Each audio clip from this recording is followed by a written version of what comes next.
chegar e passar uma matéria que a gente aprenda isso e enfiar isso na nossa cabeça. E sim explicar o que está acontecendo. Não é só querer ver o que está lá longe, lá no nível dos átomos, ou o que está no nível dos astros, ou da física, por exemplo. Mas sim chegar no que está na nossa realidade. Não adianta nada a gente ficar só pegando a matéria e tudo mais, e se não saber como que a gente vai aplicar isso. O aluno é a peça fundamental para a escola, o aluno e o professor. Porque é a gente que faz a escola e o professor também. E muitas vezes a gente não é ouvido. Então, pro meu futuro, para os meus filhos, eu queria uma escola mais aberta, uma escola que pensasse mais no aluno e não nas regras. A gente tem que sair desse padrão, entendeu? Onde a escola, onde a educação só vem do quadro, da escrita e do aluno sentado ouvindo. Nem sempre é assim.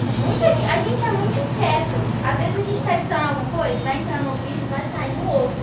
Mas se for uma aula assim, dinâmica, que a gente consiga entender fazendo, interagindo com o assunto, é muito mais interessante e a gente aprende muito mais. Até pra gente saber passar coisas pra vocês, a gente precisa de vocês, precisa saber o que vocês têm. Eu sempre penso nisso, né? Da falta de humildade, às vezes, na escola, ou até nessas posições muito marcadas hierarquicamente, né? Impede a nossa relação mais próxima. Porque a gente está mais próximo de vocês, a gente aprende com os jovens, a gente entende o que é ser jovem.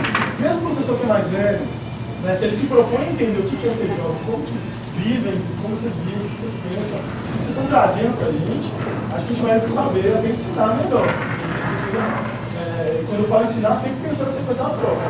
Você me ensinando, eu te ensinando, eu aprendendo, você aprendendo. Acho que passa muito por esse lado. A gente está devendo vocês nessa aí, sabe? Acho que a escola está devendo aprender mais com vocês. Os currículos já vêm completamente fechados. Você tem metas a cumprir, mas isso não considera a realidade de cada turma e nem a particularidade dela. Penso que dar autonomia ao professor permitiria que ele criasse estratégias mais eficientes para que os alunos daquela turma especificamente assimilassem determinado conteúdo.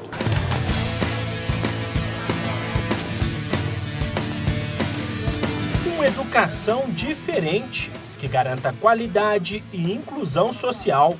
Essa difícil equação do ensino brasileiro pode ser resolvida nos próximos anos. Para isso, estados, municípios e a União precisam cumprir o Plano Nacional de Educação, em vigor desde junho do ano passado. O documento estabelece as diretrizes do setor para a próxima década e define metas a serem alcançadas até 2024. Uma delas prevê ampliar os investimentos no setor para 10% do produto interno bruto.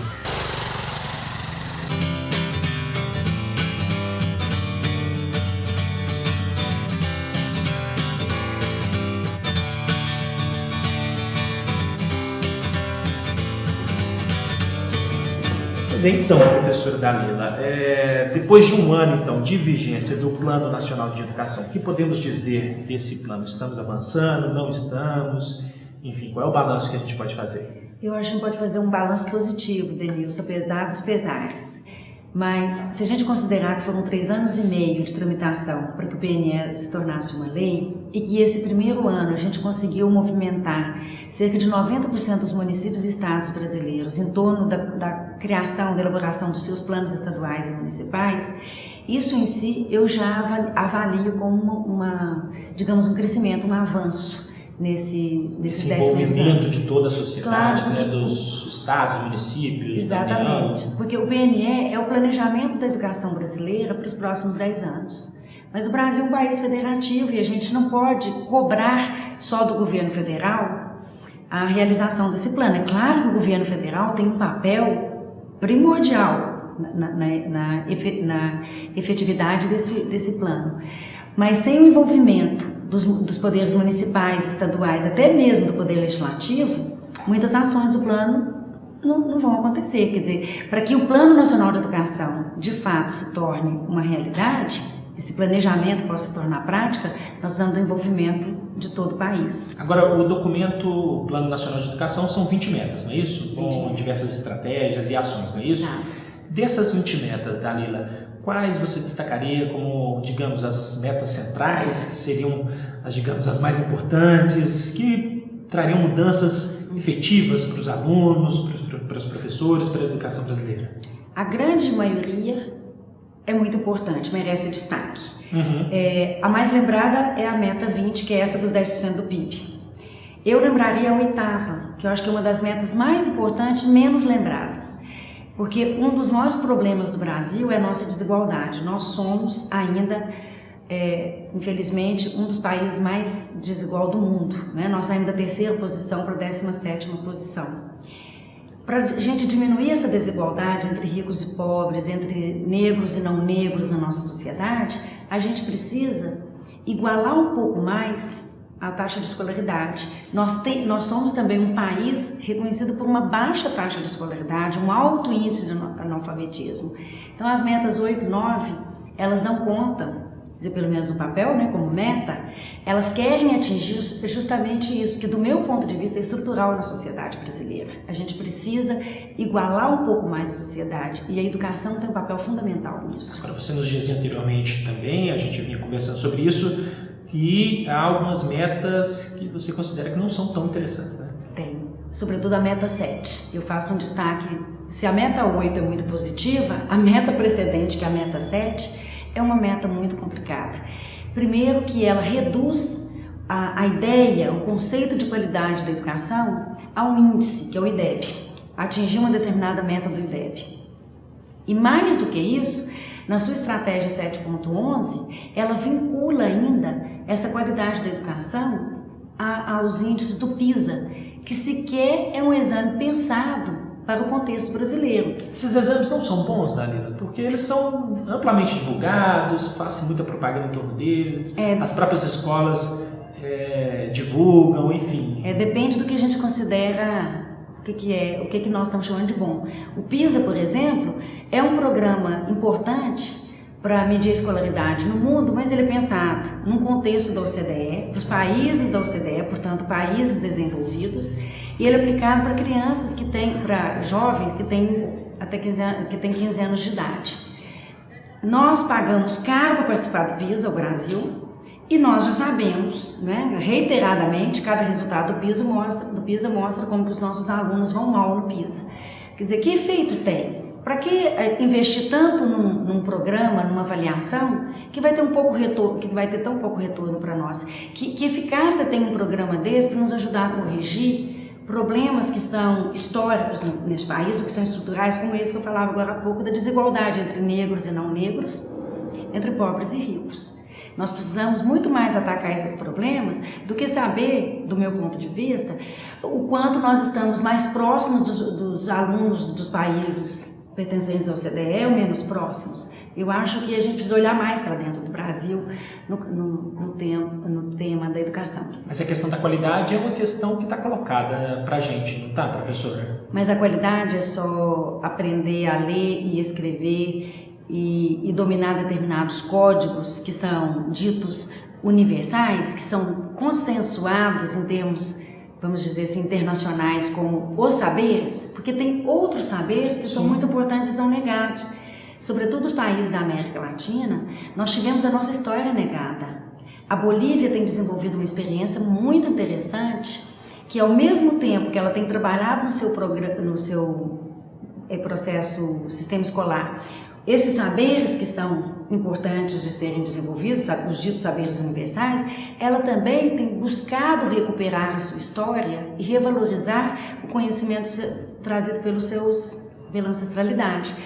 Esse tipo de acolhimento à diversidade, nós avançamos muito a partir de 2003 no Brasil, a partir do governo Lula, sobretudo. Mas uma medida como essa, Meta 7, põe em risco esses avanços que nós tivemos. Por exemplo, de acolher os indígenas, de acolher no sistema educacional, de acolher os mais pobres, de acolher os quilombolas, de acolher mesmo comunidades remanescentes. Então, esse reconhecimento da diversidade é também qualidade na educação. Então, é por isso que a gente precisa discutir, debater mais o que é qualidade. O conceito de qualidade. O conceito de qualidade. É legal de discutir isso, que o próprio conceito de qualidade é um conceito que tem múltiplas interpretações e também estão em disputa. Por exemplo, existem pessoas que entendem que qualidade é uma educação propedêutico que prepara para o mercado e para a disputa do mercado, simplesmente. Nós acreditamos, né, educadores, movimentos, que é de super importância a formação humana desses sujeitos, né? O combate ao machismo, ao sexismo, à homofobia, às diversas formas de outras discriminações, né? O incentivo à igualdade, mesmo sabendo de todas as dificuldades que é trabalhar com esses temas em sala de aula, tendo em vista essa tensão permanente do que trabalhar, né, dessa construção, dessa concepção curricular, do que é necessário para trabalhar com esses sujeitos, o Plano Nacional ele reconhece e estabelece, inclusive, a luta pela superação desses preconceitos. A qualidade, ela passa também por isso, do qual cidadão que nós queremos formar, qual tipo de pessoa que nós queremos formar, qual ambiente educativo que nós queremos construir.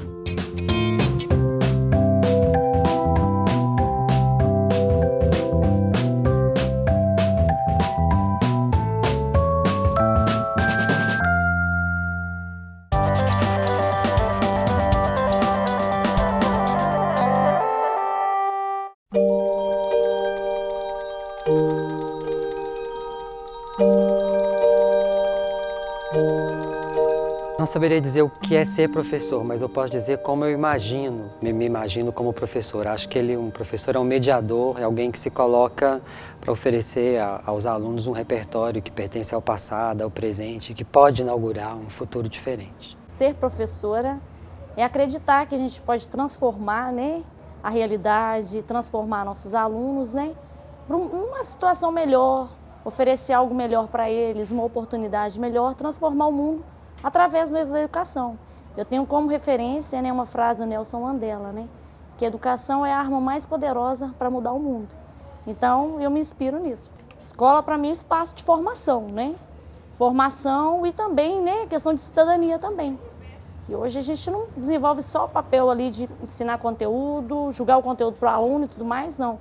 A gente também tem uma relação com os alunos, né, de formação, de ensinar para eles um caminho também, uma direção.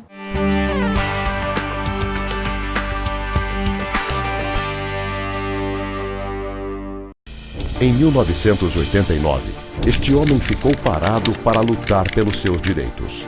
E como ele, muitos trabalhadores lutaram por direitos básicos, como a jornada diária de 8 horas. Porque às vezes, ficar parado é a única maneira de seguir adiante.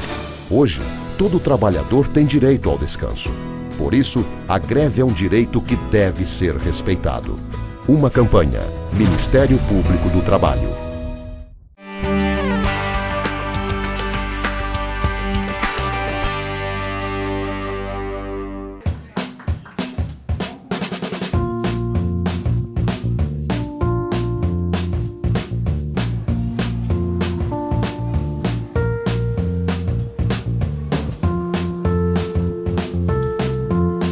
Os planos de educação são documentos que estabelecem diretrizes para se garantir um ensino de mais qualidade. O professor é um dos protagonistas nessa mudança. Das 20 metas do Plano Nacional de Educação, 4 estão diretamente relacionadas à valorização docente. Professor, na sua opinião, o ensino de qualidade pode ser garantido de que maneira?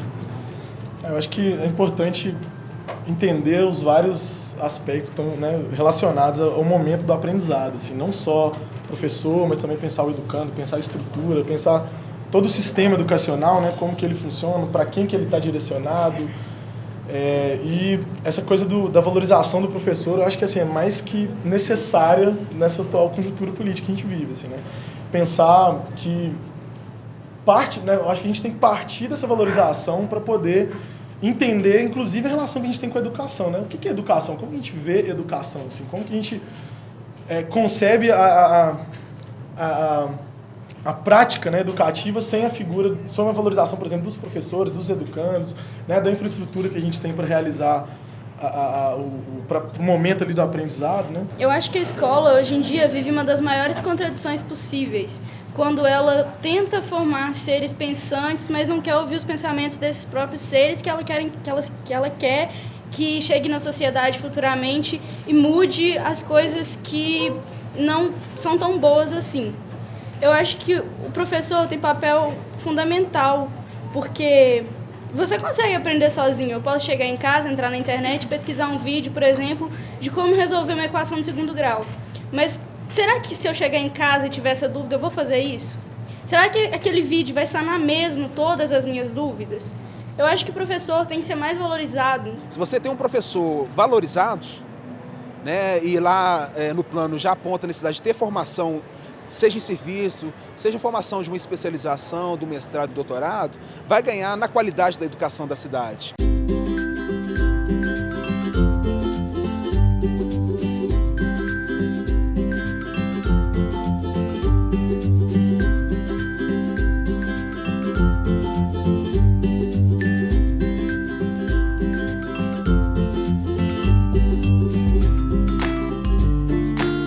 Plano municipal aprovado cria instrumentos de pressão da sociedade para que se efetive o que está no papel, né? O que está num documento. Outra possibilidade muito significativa, muito boa nesse plano é uma participação mais efetiva da sociedade, com a instituição do Fórum Nacional de Educação, que é um fórum de composição paritária com representantes da comunidade educacional, trabalhadores em educação, pais, estudantes, junto com setores governamentais. E isso em nível nacional, mas também com a indicação de que sejam criados os fóruns municipais de educação, bem como os fóruns estaduais de educação. Agora, professora, esse corte de verbas anunciado pelo governo federal para a área da educação e para as outras áreas também, mas especificamente para a área da educação, pode comprometer a execução do Plano Nacional? Com certeza, com certeza.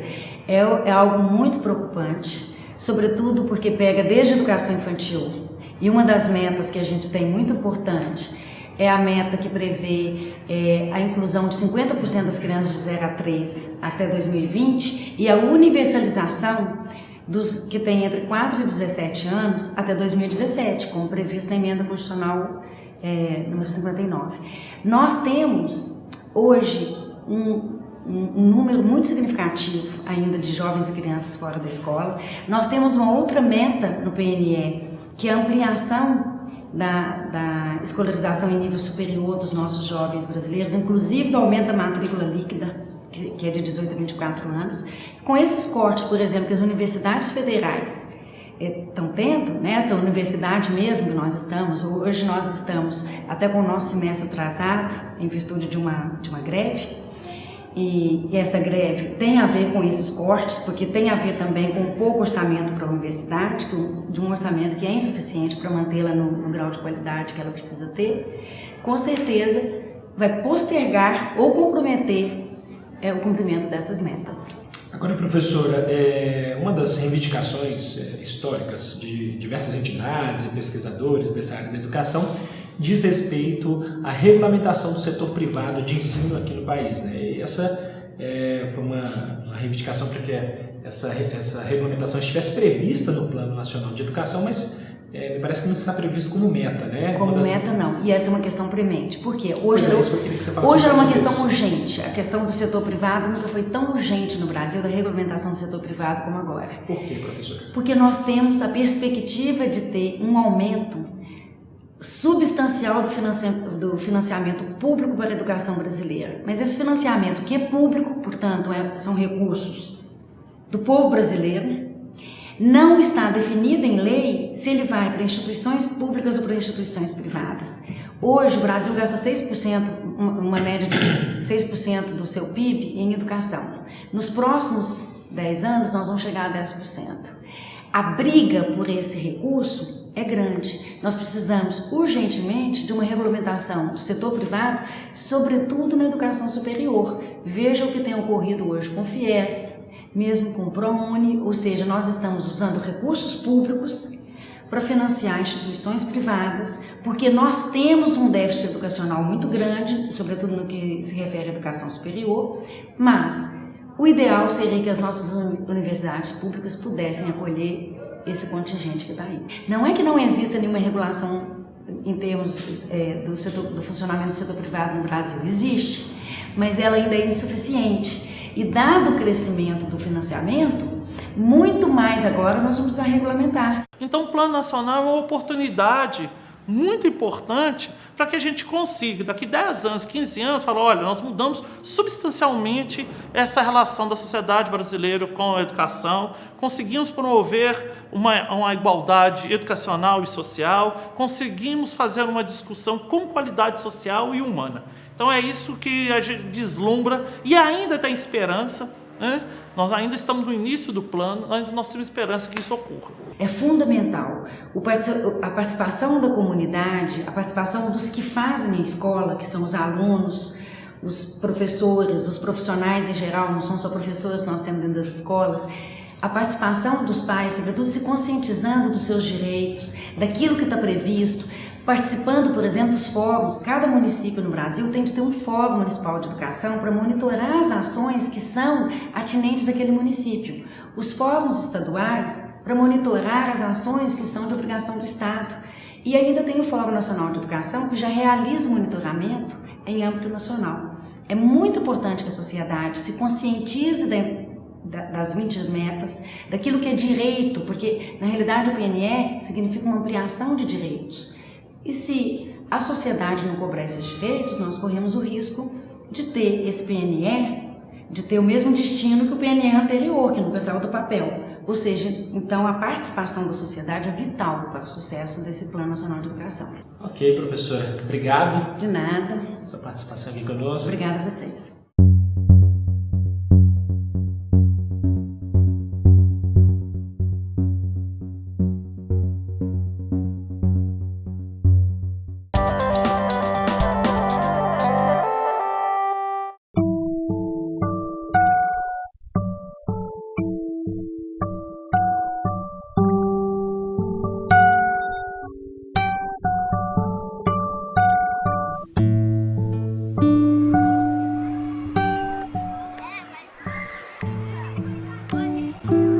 Será que é possível a gente criar essa escola, uma escola desse tipo, que seja uma escola alegre, prazerosa, ou a escola tem que ser o serviço militar obrigatório aos 7 anos?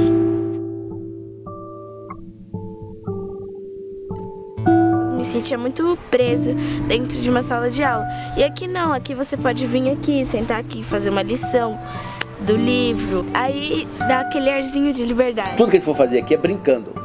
Nós vamos estudar, ler, escrever, plantar, comer, lavar, jogar, tudo brincando. Topa? Falei, como é que a gente brinca sem brinquedo? Eu falei, essa é a primeira questão que eu jogo para vocês.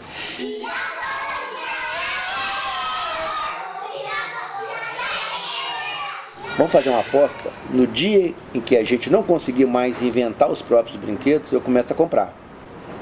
Claro, 100%. Eu refaço essa aposta há 27 anos. Mas algumas questões extremamente importantes foram deixadas de lado, não é? Da formação humana mesmo. Esse ser humano é um sujeito que desenvolveu as habilidades e capacidades que um ser humano precisa desenvolver e que a educação precisa ajudar a desenvolver, a formação crítica, a formação analítica. Esse sujeito consegue fazer uma boa leitura de mundo. Algumas questões que eu considero como sendo fundamentais. Dava muita lição, assim, a gente não aprendia, eles fazia pra gente copiar. Se a gente tiver dúvida naquela lição que a gente quer fazer, a gente levanta a mão, o professor vem. Fala, o que você precisa de ajuda? A gente fala, a gente precisa de ajuda na interpretação de texto, que eu não consigo escrever isso, não consigo entender aquilo, tal. Aí o professor vai lá e ele explica pra gente, ele não vai, pensa um pouco. Então o certo é 2 por 1. Vamos fingir que isso é uma pizza cortada em 2, que é mais fácil para entender. A Beatriz comeu 1, sobrou 1. Sei. Eu tava cansada de ficar sentado, olhando o professor, não poder argumentar alguma coisa. Por que a gente vai poder levar o chocolate? Por quê? Porque a gente entrou em um consenso que nós poderíamos levar, porque a gente ia dividir com todo mundo. Porque nós seríamos coletivos. O mundo mudou, a clientela da escola mudou. Como é que a escola pode permanecer igual? É uma escola que não funciona mais. gente. Então a escola tradicional é um jeito, teoricamente, de não ensinar a gente. O dia que eu tirei a grade, eu fiquei com muito medo, porque eu não passei pelo conselho de escola. Daí quando eu tirei a grade, eu fui pro recreio e uma menina disse pra mim assim, diretora, ainda bem que a senhora tirou a grade, porque a gente não é louco nem bandido para ficar preso. Nós acreditamos que a educação tem que ser protagonista, né? Os alunos têm que participar ludicamente, envolvidos na aquisição do conhecimento e na aquisição da prática do aprender.